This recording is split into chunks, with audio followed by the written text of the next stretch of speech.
आप सुन रहे हैं समाचार एजेंसी ऑफ इंडिया का ऑडियो बुलेटिन। आप सुन रहे हैं समाचार एजेंसी ऑफ इंडिया में रविवार 14 जून का राष्ट्रीय स्तर का ऑडियो बुलेटिन। देश में कोरोना के संक्रमित मरीजों की तादाद 3,22,759 हो गई है। इसमें से सक्रिय मरीजों की तादाद 1,50,506 एवं रिकवर्ड मरीजों की तादाद 1,63,010 है। इस बीमारी से हुई मौतों का आंकड़ा 9,206 हो गया है। जिन राज्यों में मरीजों की तादाद 5,000 से अधिक है उनमें महाराष्ट्र में 1,04,568 मामले अब तक सामने आ चुके हैं, जिनमें से 51,379 एक्टिव मरीज हैं। इसके बाद तमिलनाडु में 42,687 मामलों में से 18,881 एक्टिव, दिल्ली में 38,958 मामलों में से 22,742 एक्टिव मरीज, गुजरात में 23,079 में से 5,739 एक्टिव, उत्तर प्रदेश में 13,118 में से 4,858 एक्टिव एवं राजस्थान में 12,532 मामलों में से 2,815 एक्टिव मरीज हैं। इनके बाद पश्चिम बंगाल का नंबर आ गया है, जो कोरोना मरीजों की संख्या के मामले में कल तक मध्य प्रदेश से पीछे चल रहा था। पश्चिम बंगाल में अब तक 10,698 केस सामने आ चुके हैं, जिनमें से 5,693 एक्टिव मामले हैं। मध्य प्रदेश में भी कोरोना के मामले बढ़ रहे हैं और यहाँ 10,641 मामलों में से 2,817 एक्टिव मरीज हैं। इसके बाद हरियाणा में भी मामले बढ़े हैं और कल तक कर्नाटक से पीछे चलने वाला हरियाणा राज्य अब कोरोना मरीजों की संख्या के मामले में 6,969 पर पहुंच गया है। इनमें से 4,076 मरीज एक्टिव हैं। कर्नाटक में 6,824 मामलों में से 3,092 एक्टिव, बिहार में 6,355 संक्रमित मामलों में से 2,344 एक्टिव एवं आंध्र प्रदेश में कुल 6,152 मामलों में से 2,754 एक्टिव मरीज हैं। कोरोना संक्रमण से स्वस्थ हुए लोगों की दर आज 50% से अधिक हो गई है। केंद्र सरकार ने कहा है कि देश में संक्रमण से स्वस्थ लोगों की दर अब 50.59% पहुंच गई है। इसके साथ ही देश में कोरोना मृत्यु दर 2.86% हो गई है। बॉलीवुड एक्टर सुशांत सिंह राजपूत की मौत की खबर ने हर किसी को हैरान कर दिया है। लोग सुशांत की आत्महत्या की वजहों को लेकर तरह तरह के कयास लगा रहे हैं। इस बीच मुंबई पुलिस ने पहली बार इस मामले पर अपनी प्रतिक्रिया दी है। मुंबई पुलिस के प्रवक्ता डीसीपी प्रणय अशोक ने सुशांत सिंह राजपूत की मौत की पुष्टि करते हुए बताया कि पुलिस को जांच में कोई सुसाइड नोट नहीं मिला है। हालांकि अभी जांच की जा रही है। पुलिस सूत्रों के मुताबिक सुशांत सिंह 6 महीनों से डिप्रेशन में थे। सुशांत सिंह राजपूत के नौकर ने पुलिस को फोन कर उनके सुसाइड करने के बारे में जानकारी दी थी। सुशांत सिंह राजपूत के दोस्तों का कहना है कि वे पिछले काफी वक्त से डिप्रेशन में थे। सुशांत सिंह राजपूत की एक्स गर्लफ्रेंड अंकिता लोखंडे ने एक बिजनेसमैन के साथ पिछले हफ्ते सगाई की है।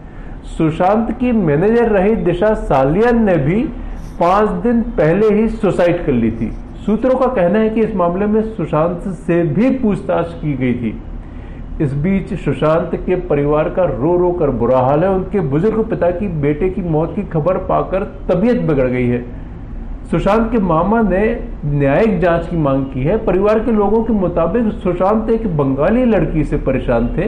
पिता कुछ दिन बाद ही मिलने जाने वाले थे और इसी बीच यह दुखद खबर आ गई।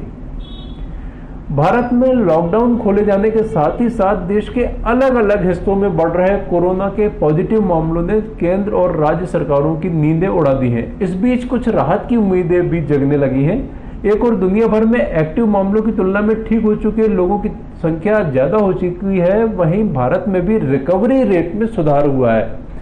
दुनिया भर में अब तक कोरोना वायरस की चपेट में 78,54,879 लोग आ चुके हैं, जबकि 4,31,724 लोगों की मौत हो चुकी है।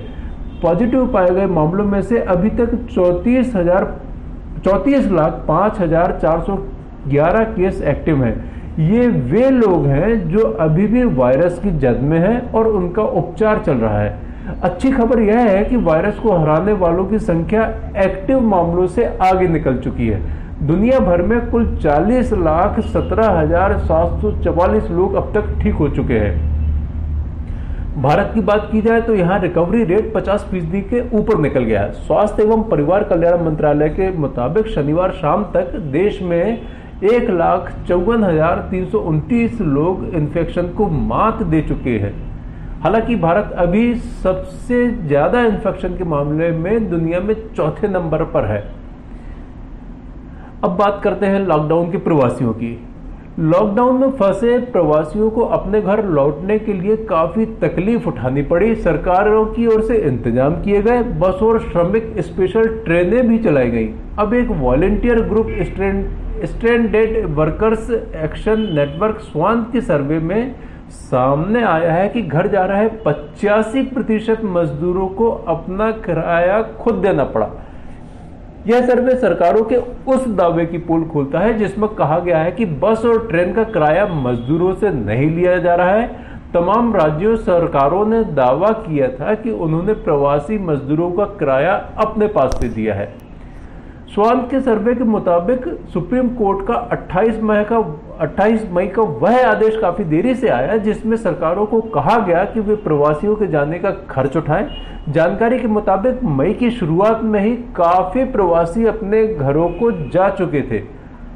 ऑटोमेटेड फोन सर्वे में 1963 प्रवासियों से बात की गई। इसमें से सिर्फ 33% लोग ही अपने घर को जा पाए। बाकी के 67% लोग मजबूरी में शहर में ही रुक गए। जो गए भी उसमें से 85% ने घर जाने का किराया अपनी जेब से दिया। Lockdown migrant workers and their journey home नाम से यह रिपोर्ट शुक्रवार को जारी हुई है। यह सर्वे मई के आखिरी और जून के पहले हफ्ते में किया गया। रिपोर्ट के मुताबिक घर जाने वाले 62% लोगों ने 1500 रुपए से ज्यादा किराया चुकाया।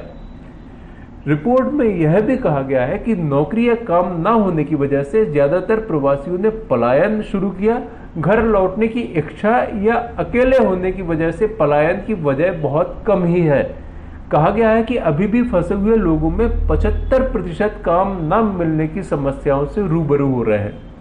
स्वान में रिसर्चर अनिंदिता अधिकारी ने बताया, हमें पता चला है कि लोग बीमारी के डर से या परिवार के साथ होने के लिए घर नहीं भाग रहे हैं। शहर में बेरोजगारी, कमाई का साधन न होने, खाने का सामान खत्म होने और शहर में कोई काम न मिलने के कारण लोग घरों की ओर चल पड़े थे।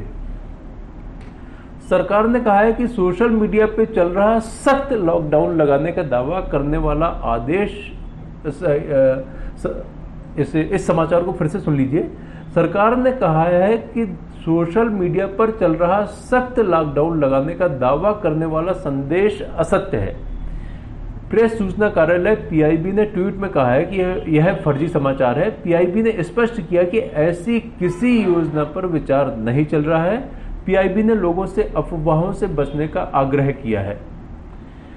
प्रधानमंत्री ने कल कोविड-19 महामारी पर कार्रवाई की समीक्षा के लिए वरिष्ठ मंत्रियों और अधिकारियों के साथ एक विस्तृत बैठक की।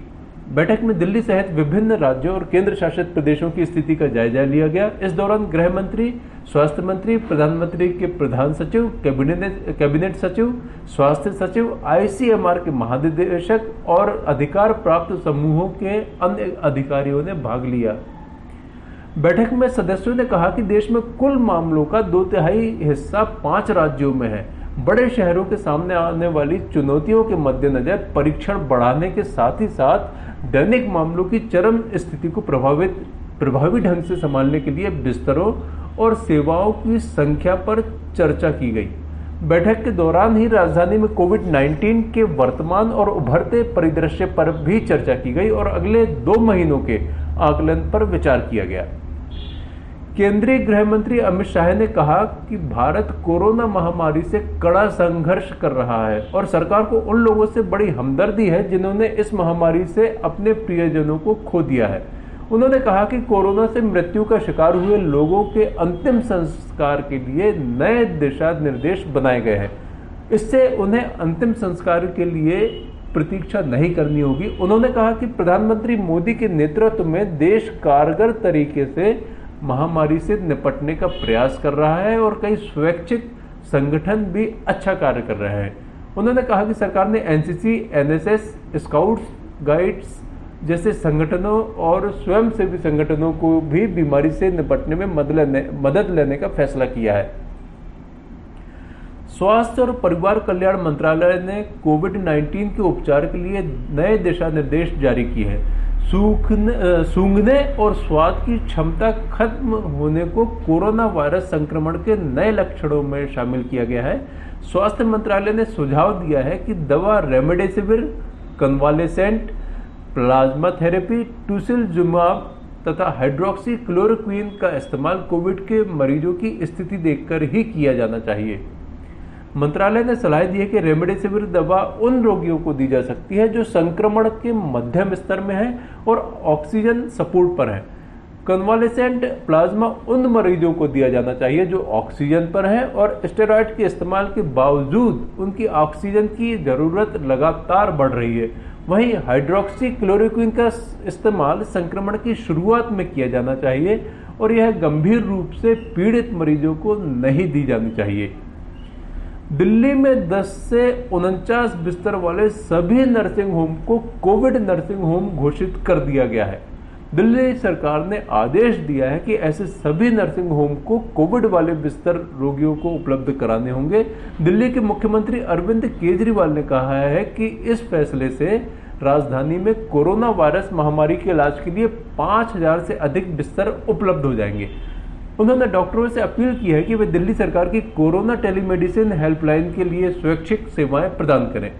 दिल्ली सरकार ने यह फैसला अनेक रोगों का इलाज करने वाले छोटे और मझोले नर्सिंग होम में कोरोना और गैर कोरोना रोगियों को अलग रखने के लिए किया है। भारतीय मौसम विभाग के अनुसार आज दक्षिण पश्चिम मानसून समूचे महाराष्ट्र में पहुंच गया है। मुंबई और राज्य के कई भागों में कल मानसून की वर्षा हुई। कोंकण, मराठवाड़ा और विदर्भ के अधिकतर भागों में मानसून पहले ही पहुंच चुका है। मुंबई में कोलाबा मौसम केंद्र ने कल सुबह 8:30 बजे से शाम 5:30 बजे तक 1.5 मिलीमीटर वर्षा रिकॉर्ड की, जबकि सेंटा क्रूज ब्यूरो ने 2.1 मिलीमीटर वर्षा रिकॉर्ड की। गुजरात में पिछले 24 घंटों के दौरान कई जगह व्यापक वर्षा हुई है। आप सुन रहे थे शरद खरे से समाचार एजेंसी ऑफ इंडिया में रविवार 14 जून का राष्ट्रीय स्तर का ऑडियो बुलेटिन। सोमवार 15 जून को एक बार फिर हम ऑडियो बुलेटिन लेकर आपके समक्ष हाजिर होंगे। अगर आपको यह ऑडियो बुलेटिन पसंद आ रहे हो तो आप इन्हें लाइक, शेयर और सब्सक्राइब जरूर करें। फिलहाल इजाजत लेते हैं। नमस्कार।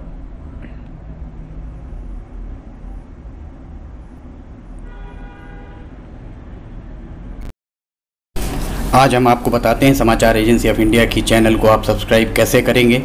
सबसे पहले आप अपने मोबाइल पर ब्राउज़र को खोलिए या तो YouTube को खोलिए। YouTube आपके पास होगा।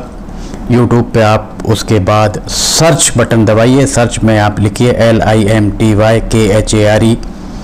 इस तरह आप ये स्पेलिंग लिखिए। इसके बाद ये खुला दिखेगा आपको। ये देखिए आप, ये आपको खुला दिख रहा है। इसमें आप देखिए लाल रंग से सब्सक्राइब आपको जो दिख रहा है, सामने दिख रहा है, इसको आप दबाएंगे। जैसे ही आप दबाते हैं उसके बाद इसका रंग लाल नहीं रह जाएगा। इसके बाद इसके दाएं कोने की तरफ जाइए। दाएं कोने में आप देखिए पर्सनलाइज, नन और ऑल आपको दिख रहा है। आप ऑल को क्लिक कर दीजिए। जैसे ही आप ऑल बटन दबाते हैं आपका काम हो जाएगा। इसके बाद आपको समाचार एजेंसी ऑफ इंडिया पर जितने भी वीडियोस डलेंगे वे तुरंत ही आपको मिल जाएंगे। इस तरह से आप समाचार एजेंसी ऑफ इंडिया की वेबसाइट जो है समाचार एजेंसी ऑफ इंडिया का चैनल, इस चैनल को आप सब्सक्राइब कर लेंगे और आपको एक के बाद एक जितने भी वीडियोस अपलोड होंगे सारे के सारे वीडियोस आपको मिलना चालू हो जाएंगे। इस तरह से आप ज़रूरी जानकारियाँ, ज़रूरी ख़बरों, ज़रूरी अन्य चीज़ों से वंचित नहीं रह पाएंगे। समाचार एजेंसी ऑफ इंडिया का YouTube चैनल आप सब्सक्राइब करें और पल पल की जानकारियाँ आपको लगातार मिलती रहेंगी। इस तरह आप कर सकते हैं इसे सब्सक्राइब। नमस्कार।